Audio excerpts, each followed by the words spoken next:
ይሁዳ የሞተው ታንቆ አይደለም። በዕለተ ዓርብ ይሁዳ የሚደበደብበት ሰዓት ተብሎ ተሰብስቦ የሚከናወን ስርዓት አለ።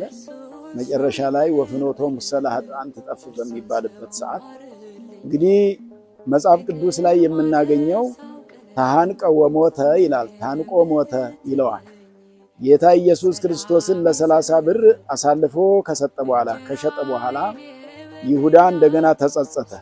ንጹሕ ደም አጥፋቻለሁ፣ ንጹሕ ደም አሳልፌ ሰጥቻለሁ ብሎ መቼም ንጹሕ ደም ሲያሳልፉ በንጹሕ ሰው ላይ በደል ሲሰሩ ያጸጽታል፣ ያስጨንቃልና እረፍት አይሰጥም፣ ሰላም አይሰጥምና ሰላም ሳይሰጠው ቀረ ለይሁዳ። የሰራው ነገር ያደረገው ነገር ብር ነው። ይሄን ሁሉ ያመጣበት ገንዘብ መውደድ፣ ፍቅረ ንዋይ፣ ገንዘብን ማምለክ፣ ለገንዘብ ብሎ ፈጣሪን መተው፣ ከፈጣሪ መለየት፣ ፈጣሪን አሳልፎ መስጠት፣ አምላክን ያክል በረከተ ኅብስት እያበረከተ ሲያበላው የነበረ ድውይ ሲፈውስ፣ ሙት ሲያስነሳ፣ ለምጽ ሲያነጻ ሲያይ የነበረ 3 ዓመት ከ3 ወር አብሮት ኖሮ ማመን ተስኖት ስጋዊ ነገር አሸንፎት የስጋ ሐሳብ አሸንፎት ይሁዳ ጌታ ኢየሱስ ክርስቶስን አሳልፎ ሸጦታል።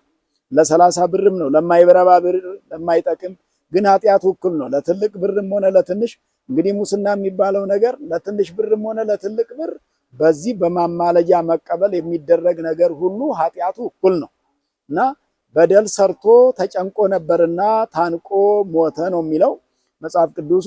ነገር ግን ሲጨነቅ ወደ አንዲት ዛፍ ሄደ ይሁዳ ታንቆ ለመሞት።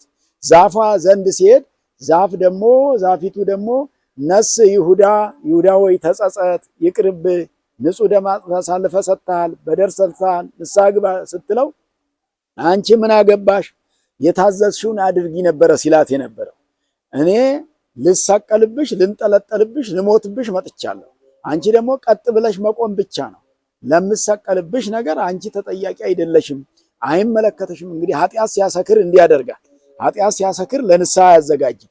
ሞትን ብቻ ነው የሚያሳየው፣ መጥፋትን ብቻ ነው የሚያሳየው፣ መመለስን አያሳይምና ከዛፏ ጋር ሲጨቃጨቁ እሷ በሰው አንደበት እየተናገረች እግዚአብሔር ዛፏን ያናገራል። ከዛ በፊት ዶሮ ያናገረ አምላክ በይሁዳ ላይ ዶሮ መስክሮበታል፣ ተናግሮበታል። መጽሐፈ ዶሮ ተብሎ የሚነገረው ማለት እና የማይመለስ ሆኖ የዛን ዕለት ታነቀ፣ ታንቆ ወደቀ።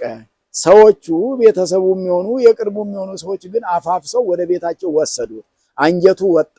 ሞት ያሰኘው አንጀት ከወጣ በኋላ መትረፍ ስለማይኖር ነው። ሙሉ ለሙሉ ግን ነፍሱ የወጣችው በዚህ ቀን አይደለም፣ በተሰቀለበት ቀን አይደለም፣ በታነቀበት ቀን አይደለም።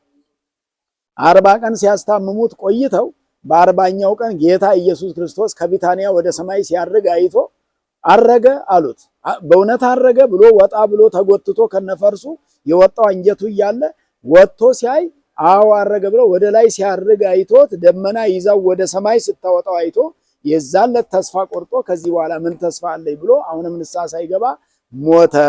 የሞተው ጌታ ኢየሱስ ክርስቶስ በሚያርግበት በ40ኛው ቀን ነው። አንጀቱ ከተጎለጎለ በኋላም እንኳን ንስሐ ቢገባ ይችል ነበረ። ንስሐ መግባት አልፈለገምና በዚህ መልክ ነው የይሁዳ አሟሟት ለማለት ነው። ከእንዲህ አይነት መምህራችንን አባታችንን ፈጣሪያችንን በጎ ያደረገልንን አሳልፈን ሰጥተን ንስሐ ሳንገባ ከመሞት እግዚአብሔር ያድነን።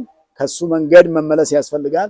ወፍኖቶ ሙሰለ ኃጥአን ትጠፍ፣ ንስሐ የማይገቡ ኃጢአተኞች መንገዳቸው ትጠፋለች ተብሎ እንግዲህ ዓርብ ዕለት ማታ ጧፍ በርቶ ጧፉ ዙሪያ ዳዊቱ ከተስተዛዘለ በኋላ ይሁዳ ተብሎ ለይሁዳ ወልዱ ወውሉደ ውሉዱ ይደምሰስ የሚባለው ማለት ንስሐ የማይገቡትን ይሁዳዎች ነው። ንስሐ መመለስ የማይችሉት ሰው ያጠፋም አይደለም፣ አጥፍተው የማይመለሱት መንገዳቸው ጥፋት ሆኖ ይቀራል እስከ መጨረሻው ለማለት እንጂ ሰው ለመርገምም አይደለም። ሰው አይረገምም። የሰው ልጅ ንስሐ እንዲገባ እንዲመለስ ነው የሚደረገውና ወደ ንስሐ ሕይወት ተመልሰን ስጋውን በልተን ደሙን ጠጥተን የዘላለም ሕይወት ለማግኘት እግዚአብሔር ይርዳን። እንግዲህ በዓላቱ የተደራረቡ ናቸው። ሕጽበትን አክብረናል። ሕጽበተ እግር ጌታ የደቀ መዛሙርቱን እግር ያጠበበት፣ ስቅለትን አክብረናል። ቀጥሎ ደግሞ ትንሣኤን እናከብራለንና ትንሣኤውንም በዚህ እንድናከብር ለጌታችን ኢየሱስ ክርስቶስ በዓለ ስቅለቱ በዓለ ትንሣኤው ለብርሃነ ትንሣኤው እንኳን በሰላም በጤና አደረሰን አደረሳችሁ። በዓላችን የሰላም ያድርግልን። እግዚአብሔር ከሁላችን ጋር ይሁን።